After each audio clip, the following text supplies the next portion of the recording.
Unfortunately. Honorable Speaker, let me join members and maybe just start off from where Junet I think the only exception I see is that the gracious lady is wearing something that looks like a cheetah. Or a leopard. You can be certain, Honorable Speaker, if she was here earlier, yes, she would never have recognized any of the footballers that you are mentioning from back those days. Just like the Honorable Joseph was asking who are those the Speaker is mentioning. Because they were not born by then, Honorable Speaker. But that is the beauty of this House, Honorable Speaker. And it tells you that in this House, Honorable Speaker, we have men and women, as Honorable Juneta has said, who have been elected by the people to come and represent them and oversight government on behalf of the people. Therefore, Honorable Speaker, when we oversight the executive and the judiciary, because we have that singular role as enshrined in this constitution, we don't do it as a favor to anybody. Not to the president, not as a favor to those serving in the executive. We do it on behalf of the people. Therefore, I want first to encourage members that nothing and nobody should instill fear in you in doing your work as members of parliament. Because you are duly elected by the people of Kenya to exercise oversight even over the executive, even the office of the president, and even the president himself. That is why this House has powers under this constitution to impeach those in the executive, and those in the executive can do nothing to remove you from this House. Absolutely nothing. Because that is how we crafted our constitution, Honorable Speaker.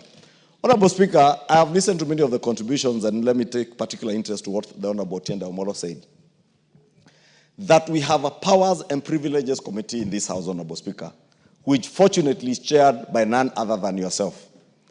This Powers and Privileges Committee has the powers and a singular mandate to receive complaints, as Honorable Tienda Omolo said, from whatever quarter against any member of parliament who may engage in any manner of impropriety, whether within the precincts of parliament or outside parliament, Honorable Speaker.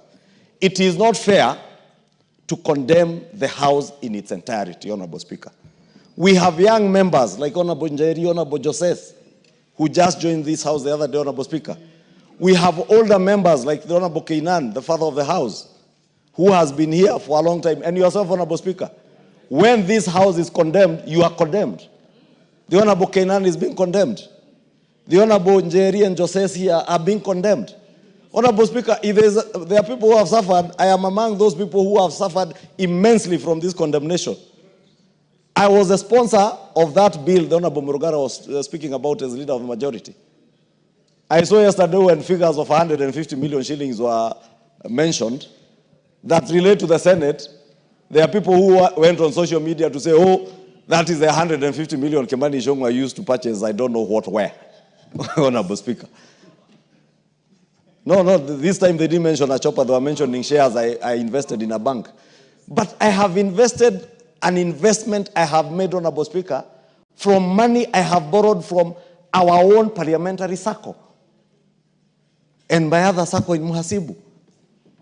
Fortunately, Honorable Speaker, when they banded those stories, thinking they are maligning me, the share price of NHIF has risen by 2 shillings. And therefore, that investment, by the very essence of their maligning stories, has gone up. And today I can liquidate them, pay off my loan, and walk home with a clean, tidy amount, tidy sum. But you cannot vilify me for that. Nobody should vilify any member of parliament because they are members of parliament, Honorable Speaker. When we vilify one person in this House unfairly, we are vilifying the institution of parliament. And we must protect and defend as strongly as we can the integrity, not of even ourselves as individuals, but of the institution of parliament. Because this institution is there to oversight. And we cannot have...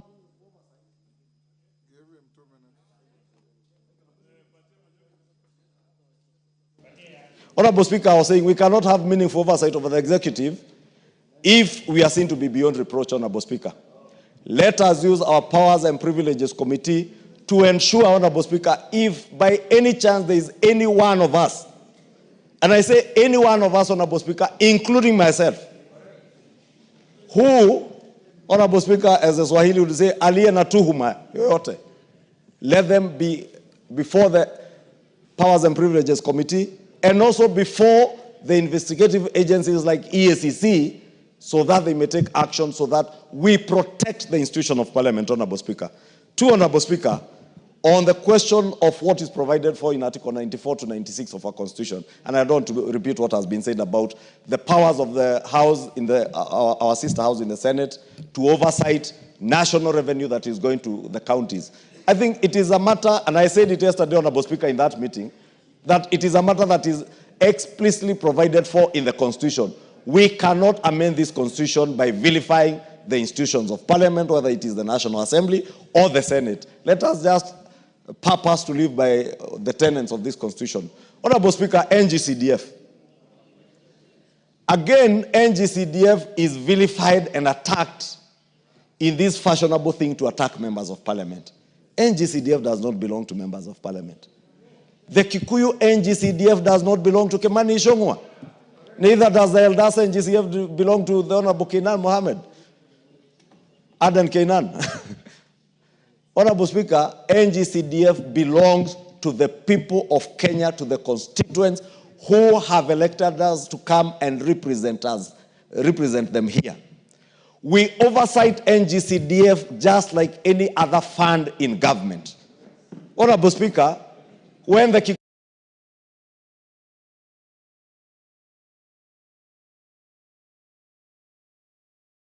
to their sittings, they called my fund manager and the board officials here, the board CEO, NGCDF board CEO.